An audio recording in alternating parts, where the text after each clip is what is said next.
Good evening from here in London.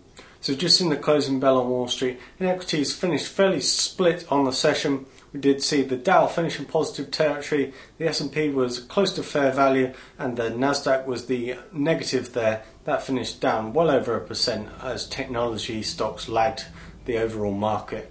So in terms of what we've seen, we did see a bit of an increase in risk appetite following the German lower house parliament passing the expansion of the EFSF.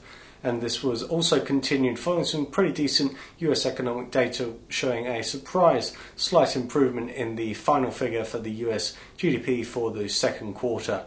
However, this afternoon has seen a bit of technical trading to the downside with some shorts sold to the downside and long liquidation also triggering stops to the downside as well there.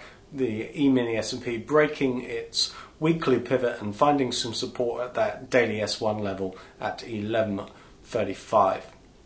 In terms of other asset classes, in fixed income we saw a bit of bidding to the upside there following a bit of risk-off trade this afternoon. This also was after a reasonably solid 7-year note auction which had a very slightly higher yield. However, the demand was very solid, amongst its best levels for the year. So, looking forward to tomorrow then, we do have the German vote from the upper house on the EFSF. This is widely expected to pass. We also have the Austrian vote to look forward to as well. No times for either of these.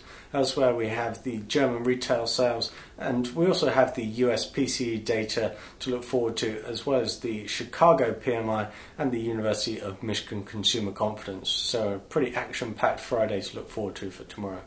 So that's it from us for the day. We hope you have a great evening and we'll see you again tomorrow.